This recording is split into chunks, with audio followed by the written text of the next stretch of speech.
Hey everyone, welcome back to the channel. Today we're diving into one of the greatest mysteries of all time, the Bermuda Triangle. You know, that patch of ocean where planes and ships just vanish. Yeah, that one. But here's the thing, is it actually cursed? Are there aliens down there?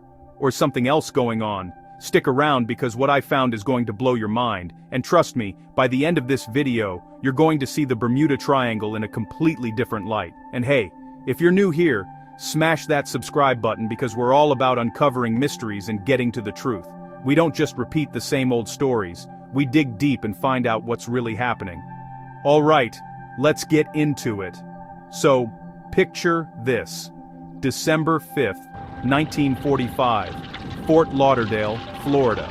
It's a beautiful day. Clear skies, calm seas, perfect flying weather. 5 TBM Avenger torpedo bombers are getting ready to take off for a routine training mission.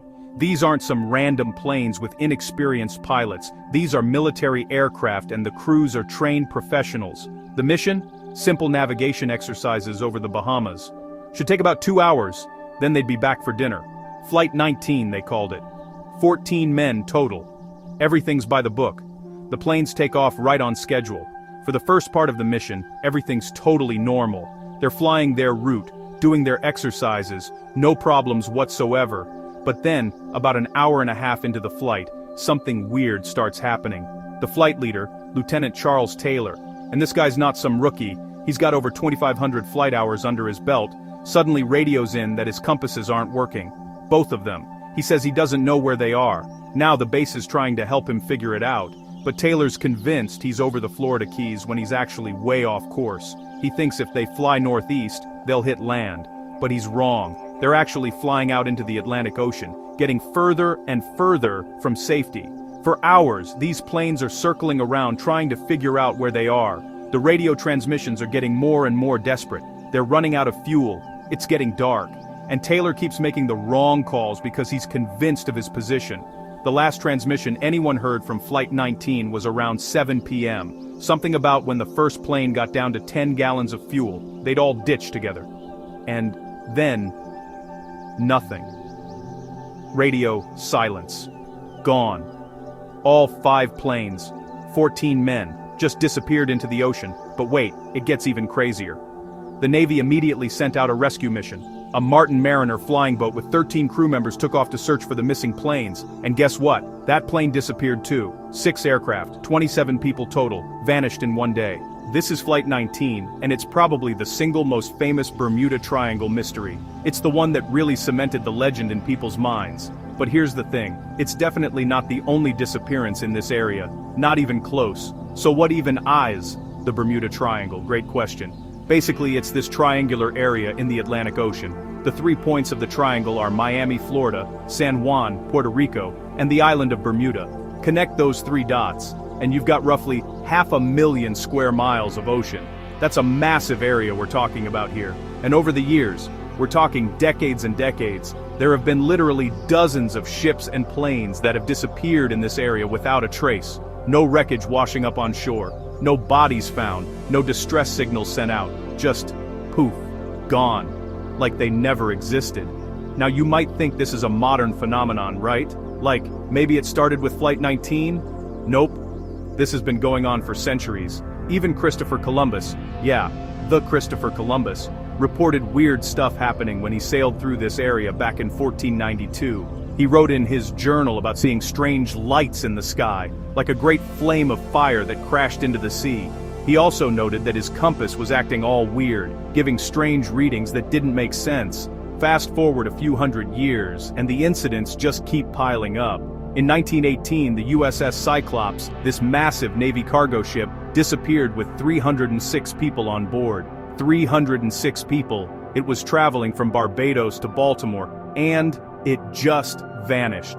No storm, no distress call, no wreckage ever found. To this day, it's the single largest loss of life in U.S. naval history not involving combat. Then, in the 1940s, we had multiple passenger planes disappear. The Star Tiger in 1948, gone. The Star Ariel in 1949, also gone. These were commercial flights with paying passengers, and they just disappeared over the triangle. In 1948, a Douglas DC-3 aircraft vanished with 32 people on board. The pilot radioed that they were approaching Miami and just 50 miles out. Everything was fine, they'd be landing soon, and then they were never heard from again. In 1963, the SS Marine Sulphur Queen, a tanker carrying molten sulfur, disappeared with 39 crew members. The Coast Guard searched for weeks and found basically nothing, just a few life jackets and some debris. Cargo ships, tankers, private yachts, military vessels, commercial aircraft, private planes. Landkriegen, Orbruchsteinduskering. Stamm. List goes on. And here's what makes it so creepy. Many of these disappearances happened in perfect weather conditions. No massive storms, no hurricanes, nothing that would obviously explain why a ship or plane would just vanish. So naturally, people started coming up with theories. And let me tell you, some of these theories are absolutely wild. One of the most popular theories, aliens. Yeah, extraterrestrials. The idea is that aliens have some kind of underwater base in the Bermuda Triangle, and they're abducting ships and planes for, well, who knows what reason. Maybe they're studying us, maybe they need the materials, maybe they're just messing with us for fun. Some people point to the fact that there have been UFO sightings in the area. Pilots and sailors have reported seeing strange lights in the sky, objects moving in ways that don't make sense for conventional aircraft. Could the Bermuda Triangle be some kind of hotspot for alien activity? I mean, think about it. If you were an alien and you wanted to set up a base on Earth, the middle of the ocean seems like a pretty good spot. Deep hidden, not many people around to bother you. Then there's the Atlantis theory. Remember the lost city of Atlantis, the ancient civilization that supposedly sank into the ocean thousands of years ago? Well, some people believe that Atlantis is located at the bottom of the Bermuda Triangle, and its advanced technology, maybe some kind of energy crystals or power sources, is still active down there. The theory goes that this ancient technology is interfering with modern navigation equipment, causing compasses to go haywire and electronic systems to malfunction. Pretty cool idea, right? This super advanced civilization that predates our own, and their technology is so powerful it's still working thousands of years later. There's also the time portal theory, and this one's really out there. Some people think that the Bermuda Triangle contains portals to other dimensions or wormholes through time. So when ships and planes disappear, they're not actually sinking or crashing. They're being transported somewhere else, maybe to another dimension, maybe to another time period, maybe to a parallel universe. Think about it. If you traveled through time or to another dimension, to people in our timeline, you just seem to disappear. No wreckage because the ship or plane isn't destroyed. It's just somewhere else. Wild, right? And of course, we can't forget about sea monsters. The ocean is huge and we've only explored about 5% of it. Who knows what could be lurking down there in the deep? Maybe there's some giant creature that attacks ships. The legend of the Kraken has been around for centuries, and maybe there's some truth to it. Now, I know what you're thinking. These theories are fun. They make for great movies and books. But come on, are they actually real? And that's a fair question. These ideas are entertaining, and honestly, part of me wants them to be true because how cool would that be? But we need to look at what the actual science says. And here's where things get really interesting because the scientific explanations are actually just as fascinating as the paranormal ones, maybe even more so. First off, let's talk about what scientists and researchers have discovered when they actually studied the Bermuda Triangle with real data. The US Coast Guard, the US Navy, and various marine researchers have all looked into this, and they've come to a pretty clear conclusion. The Bermuda Triangle is not statistically more dangerous than any other part of the ocean. Wait, what? Yeah, you heard that right. When you actually crunch the numbers and look at the ratio of accidents to the amount of traffic in the area, the Bermuda Triangle is pretty average. It's one of the busiest shipping lanes in the entire world. Thousands of ships pass through it every single year. Hundreds of flights fly over it daily. And the vast majority of them, totally fine. No problems whatsoever. Lloyd's of London, one of the world's leading insurance companies, doesn't even charge higher premiums for ships traveling through the Bermuda Triangle. If it was genuinely more dangerous, you better believe insurance companies would be charging extra. Those guys don't mess around when it comes to risk assessment. But, and this is important, that doesn't mean nothing weird or dangerous is happening in the area. The Bermuda Triangle does have some very real, very serious hazards that can explain a lot of these disappearances. And when you understand the science behind it, it's actually pretty scary. Let's start with the Gulf Stream. This is a major ocean current that flows through the Bermuda Triangle, and it's incredibly powerful. We're talking about water moving at speeds of up to 4 miles per hour. Now, that might not sound like much, but remember, this is the ocean. That's a massive amount of water moving at that speed, and it's moving constantly, 24/7. Here's why this matters. If a ship sinks or a plane crashes in the Bermuda Triangle, the Gulf Stream can quickly carry away any debris. We're talking about wreckage being swept miles and miles away from where the actual accident happened. So when rescue teams go looking in the area where the distress call came from, there's nothing there. The Gulf Stream already moved everything. This also means that wreckage can be scattered over a huge area, making it incredibly difficult to find. And if the debris gets caught in the current and pulled out into the deeper Atlantic, good luck ever finding it. It could end up thousands of miles away. Then there's the weather. The Bermuda Triangle is located in an area where the weather can change dramatically and incredibly quickly. We're talking about storms that develop in literally minutes. One moment you've got clear skies and calm seas, and the next moment you're dealing with 100-foot waves and hurricane-force winds. The area is in the path of many tropical storms and hurricanes that form in the Atlantic. During hurricane season, this place can be absolutely brutal. And here's the thing about ocean storms. They're way more dangerous than storms on land. On land, you can find shelter. On the ocean, there's nowhere to hide. You're completely exposed. These sudden violent storms could easily sink ships or bring down aircraft, especially older vessels and planes that didn't have modern weather radar. Imagine you're flying along, everything's fine, and suddenly you're in the middle of a massive thunderstorm with zero warning.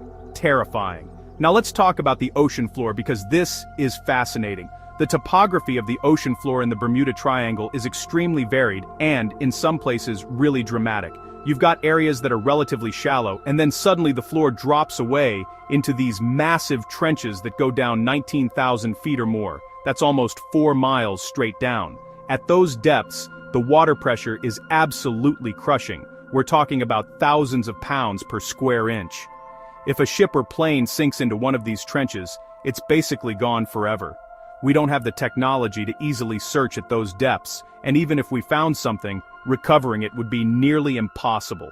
The deepest parts of the ocean are less explored than the surface of Mars. We literally know more about outer space than we do about the deep ocean. So if something sinks into one of these trenches, it's entirely possible we'll never find it.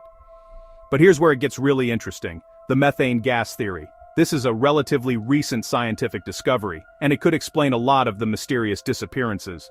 Scientists have found massive deposits of methane hydrate underneath the ocean floor in various parts of the world, including the Bermuda Triangle. Under normal conditions, this methane is frozen and stable, but if something disturbs it, maybe an earthquake, maybe changes in ocean temperature, maybe underwater landslides, this methane can suddenly release and bubble up to the surface. Now, here's why this is so dangerous. When methane bubbles up through the water, it reduces the density of the water. And if the water density drops significantly, ships lose their buoyancy.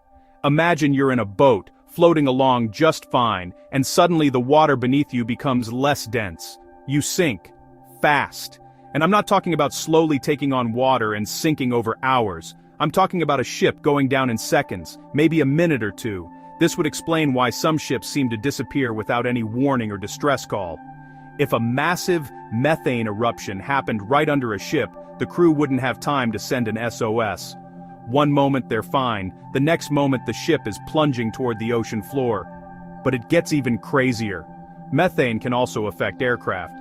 If a plane flies through a cloud of methane gas, it can cause the engines to stall. Methane displaces oxygen, and airplane engines need oxygen to run. No oxygen, no combustion, engines quit. And if you're flying over the ocean and your engines suddenly stop working, you're going down. There's even experimental evidence for this. Scientists in Australia did experiments where they created methane bubbles in water and put model ships on top. The ship sank almost instantly when the gas concentration was high enough. It's not just a theory, it's something that can actually happen. So this methane theory could explain sudden disappearances, lack of wreckage, ship sinks too fast and too deep, no distress signals, happens too quickly, and even why planes might crash. Pretty wild, right? Now let's go back to Flight 19, because modern researchers have actually pieced together what probably happened, and it's way less mysterious than the legend suggests. Lieutenant Charles Taylor, the flight leader, wasn't experiencing equipment malfunction. His compasses were working fine. He was just lost, disoriented. He believed he was over the Florida Keys when he was actually way north of where he thought he was, and because he was convinced of his position, he kept making navigational decisions based on faulty assumptions. You've got to understand, this was 1945. They didn't have GPS, they didn't have the sophisticated navigation systems we have today. They were navigating by compass, by landmarks, by dead reckoning. And when you're over open ocean, especially as it's getting dark, it's really easy to get disoriented. Taylor had actually gotten lost on a training flight before and had to be rescued, so there was a history there. And on this particular day, his bad navigation, combined with failing light, dwindling fuel, and increasing stress, created a perfect storm of disaster. The pilots kept flying east, out into the Atlantic, thinking they'd eventually hit land, but they were wrong. They ran out of fuel and had to ditch in the ocean at night, in rough seas. The chances of survival, basically zero. As for the rescue plane that disappeared, there's actually evidence that it exploded shortly after takeoff. The Martin Mariner flying boats were known to have fuel leaks, and several witnesses reported seeing an explosion in the sky around the time the rescue plane would have been in the air, so it likely wasn't anything to do with the Bermuda Triangle at all, just a tragic accident with a plane that had a known safety issue. So Flight 19, the most famous Bermuda Triangle mystery, was probably just a series of unfortunate events, human error, mechanical problems, bad luck. No aliens, no time portals, no curse. And this pattern repeats with a lot of the Bermuda Triangle disappearances. As technology has improved and we've been able to search more effectively, we've found explanations for many of them. In 2015, they found the wreck of the SS El Faro, a cargo ship that disappeared during Hurricane Joaquin. It was in the Bermuda Triangle, and for a while, people were calling it another mysterious disappearance. But they found it. It sank in a hurricane. Case closed. In 2019, researchers located the wreckage of several World War II aircraft that had been attributed to the Bermuda Triangle curse. Turns out, they crashed for completely normal reasons: mechanical failure, bad weather, pilot error. Every time they managed to find one of these lost vessels, the story's the same. There's a rational explanation. The ocean is just really good at hiding things and making them difficult to find. So where does the legend actually come from? Why do people believe so strongly in the Bermuda Triangle mystery? A lot of it comes down to one guy, Charles Berlitz. In 1974, he published a book called The Bermuda Triangle, and it became a massive bestseller. We're talking millions of copies sold worldwide. This book basically created the modern Bermuda Triangle legend. But here's the problem. Berlitz wasn't exactly being honest with the facts. He took incidents that happened over a huge span of time and made it seem like they all happened recently. He exaggerated details, left out important context, and in some cases included incidents that didn't even happen in the Bermuda Triangle at all. For example, he included some ships that disappeared in the Pacific Ocean, not even the same ocean. He also failed to mention that many of the disappearances he cited happened during storms or had other clear explanations. Berlitz was writing a compelling mystery story, not an accurate historical account. And people ate it up because, let's be honest, the idea of a cursed triangle in the ocean is way more interesting than ships sometimes sink in storms. The media picked up on it, movies were made about it, TV shows covered it, and the legend just grew and grew. The Bermuda Triangle became part of popular culture, and once something becomes that embedded in culture, it's really hard to change people's minds about it, even when the facts don't support the mystery. So here's the truth. The Bermuda Triangle isn't cursed. There aren't aliens hiding underwater. Atlantis isn't at the bottom of the ocean messing with our ships. There are no portals to other dimensions. But you know what? The ocean is legitimately dangerous and mysterious. It's vast and powerful and unpredictable. Even with all our modern technology, ships still sink and planes still crash. People make mistakes, equipment fails, weather can turn deadly in minutes, and the ocean is really good at keeping secrets. The Bermuda Triangle is one of the busiest maritime regions in the world. It's a major shipping route. Thousands upon thousands of vessels pass through it every year. Hundreds of flights fly over it daily, and 99.9% of them are completely fine. The accidents that do happen can be explained by the same things that cause accidents everywhere else: human error, mechanical failure, bad weather, and sometimes just really bad luck. Think about it this way: if you took any other comparably busy stretch of ocean and looked at all the accidents that have happened there over the past century, you'd probably find a similar number of disappearances. The Bermuda Triangle just has better marketing.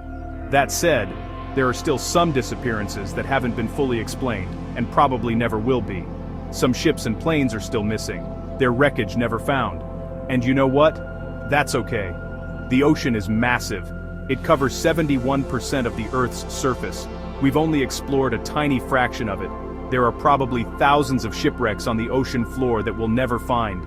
There are aircraft that crashed into the sea decades ago that are gone forever. That's just the reality of the ocean. It doesn't mean something supernatural is happening. It just means the ocean is really big and really deep and really good at hiding things. So where does that leave us? The Bermuda Triangle is a fascinating piece of modern folklore.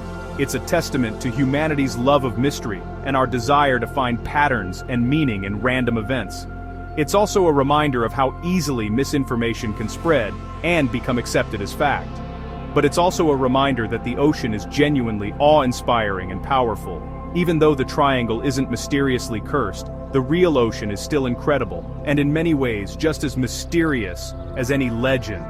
There's still so much we don't know about the deep sea, about ocean currents, about the creatures that live in the depths. And honestly, I think that's even cooler than aliens or Atlantis. The real ocean, with all its power and mystery and beauty and danger, is amazing enough without needing to invent supernatural explanations. So there you have it.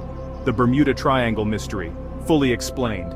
It's not a death zone, it's not cursed, it's just ocean. Dangerous, powerful, mysterious ocean, but still just ocean. What do you guys think? Are you disappointed that the mystery has such mundane explanations, or do you think the real ocean is interesting enough on its own? Do you believe there's still something unexplained happening there, or are you convinced by the science? Let me know your thoughts in the comments below. And if you enjoyed this deep dive into the Bermuda Triangle, make sure to hit that like button and subscribe to the channel. We've got tons more mysteries to explore, and I promise we'll always give you both the wild theories and the scientific facts so you can make up your own mind. Thanks for watching, everyone. I'll see you in the next video. Until then, stay curious, stay skeptical, and keep exploring. Peace out.